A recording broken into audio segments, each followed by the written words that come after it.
guys, welcome to Amity Tracks. This is kind of an addendum to the Genesis week that we just had last week. I wanted to talk a little bit and maybe review so far what we have heard from Peter Gabriel's new album, I.O. Give you a little bit of background here. So it has been 2002. Peter Gabriel gave us a new release, a new album of original material. 2002, and that was, of course, Up, right? And very soon after Up, he started talking about working on his next album. It's going to be called I.O., like I/O, input, output, right? I.O. And that has been the working title for this mythical album that he's been working on since 2002. Well, it is done. Because what happened is he would work on it, and you'd hear these. He'd do some interviews, and you hear some talk of like, yeah, I expect it out later this year or next year, and then he gets sidetracked for a few years on some side project. The scratch my back, I'll scratch yours, stuff, or the orchestral stuff. I mean, whatever. Just always get sidetracked, and then he'd come back to I.O. And then you'd hear these stories that he's got like 50 songs in various stages of completion. Well, finally, I.O. is supposedly complete. But it's not enough that he's made us wait like 20 years. He's been doing this really slow rollout where he's giving us a song a month. And he's releasing each song on a full moon of that month. Not only that, there are two mixes of each song. So on the full moon, it's the bright side mix. And then about 2 weeks later, when it's the new moon, it's the dark side mix. And then the next full moon, the next song. And so here we are. I'm recording this at the end of April. So we have 4 songs so far because he started doing this in January. There is no exact release date for the album. I don't know if he's going to play this game until we've heard every track on the album, and maybe the record comes out at the end of the year or early next year. Who knows at this point? You just got to kind of roll your eyes. Although I'm going to be honest with you, I'm kind of digging it now. It's kind of cool where he sort of rolls out one song.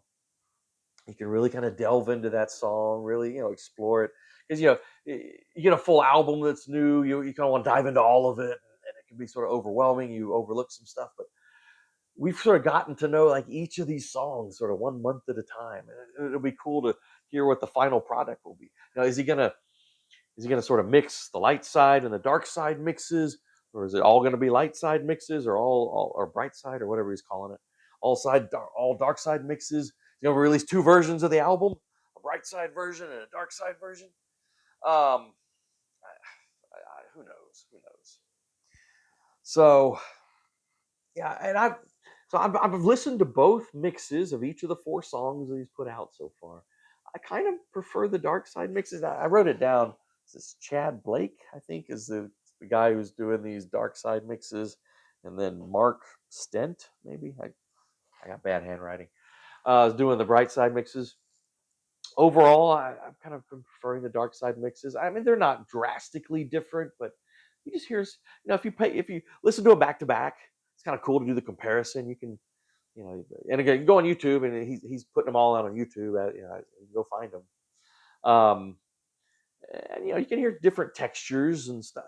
I just kind of find a little bit more going on in a lot of the dark side mixes. But well, let's talk about these 4 songs real quick, and kind of like he did with us way back in the 90s. He has artwork commissioned for each of these. I guess we'll call them singles. He's putting every song out. So an editor can find those. So I don't have any visuals to put some of the artwork up for each one of these. That Gabriel has chosen.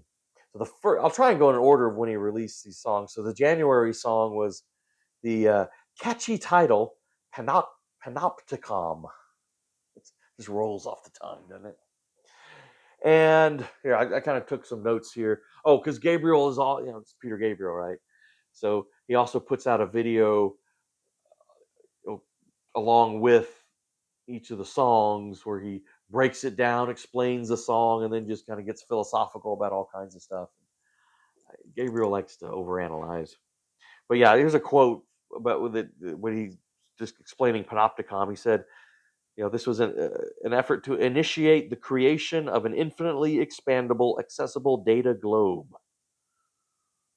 Sounds kind of artificial intelligence type of kind of scary stuff, maybe. Anyway, and this will be called the Panopticon. Whatever the hell, I don't know. Musically, well, one, his voice is still pretty great form. For he's aging, but he can still. He's got a lot of character to it. This Panopticon, I mean, it's just sort of overflowing with musical ideas. I mean, there's kind of some world music elements in there, which, as you know, Gabriel always is an innovator there. Well, it's kind of an Arabic, I don't know, an Arabian feel a little bit. There's some programmed beats in there, but then there's some acoustic guitar. So he's sort of mixing some of these textures that you don't hear as much in his music. There's this electric guitar, kind of slinky electric guitar line that's almost reminiscent of Digging in the Dirt. It kind of goes through there. I had to listen to this song multiple times just to kind of hear and figure out all the stuff that's going on in there. It's good. It's good. I was optimistic after hearing that song. Now, next, I don't remember. It was either The Court or Playing for Time. I think The Court was. I don't remember. We'll talk about The Court. So The Court, it's kind of interesting, and I'll read you what he said about this. This is a free-form, impressionistic lyric that connects to justice and the necessity of legal systems, but also the abuses within it. That's what the song's about. The Court. Now, this one sort of has one of those where he's kind of talking through, less singing and more just kind of talking through the talk singing, through the verses. A lot of polyrhythms in there, that Gabriel likes to dabble with. It's good. It didn't grab me quite as much as Panopticon. I keep having to look at the title, but the core, it's good. I mean, as maybe it's a kind of a deeper album cut. It's fine for that. Real different feel on the next one, Playing for Time.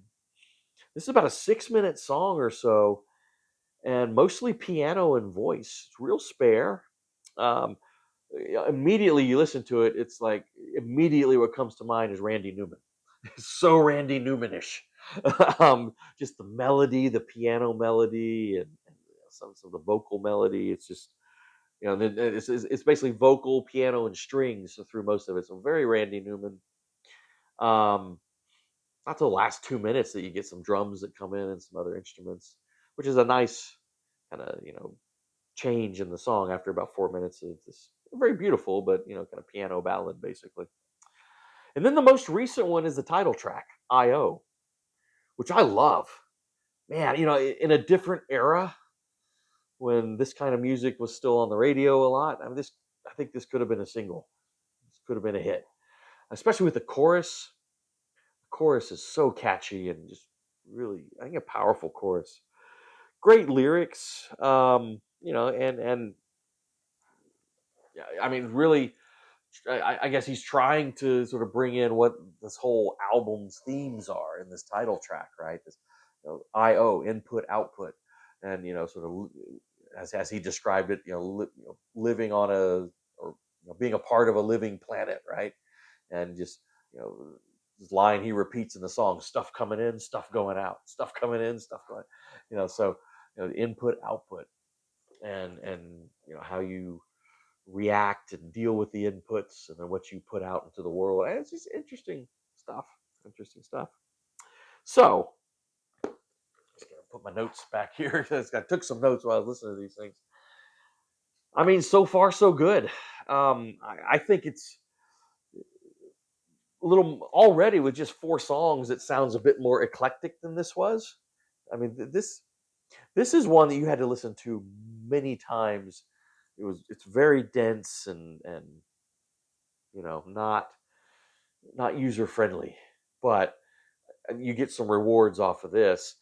But I think so far the material off IO is a bit more approachable than the stuff on Up. A bit catchier, I guess. Definitely more eclectic. You get some more sounds in there and sort of less dense production too, which is nice. But yeah, like I said, I'll be interested to. I mean, I'm every month I'm anticipating the next one, and we're kind of slowly getting to put together the next Peter Gabriel album. And at some point, he'll put out a physical version of it so we can have it, give a full review. Whenever that comes out, well, I guess we'll have a Peter Gabriel week, and we'll just start it with the review of the new one, and then we can kind of dive into the rest of the stuff. But at this rate, who knows? It might not be till next year that we get to do our Peter Gabriel week. But so far, so good. I mean, go check them out. Go check out the songs. Listen to both mixes and see what you think. I'm encouraged. I think it'll be a good record if he keeps this up. We'll see. All right, guys. We'll see you next time on Amity Tracks.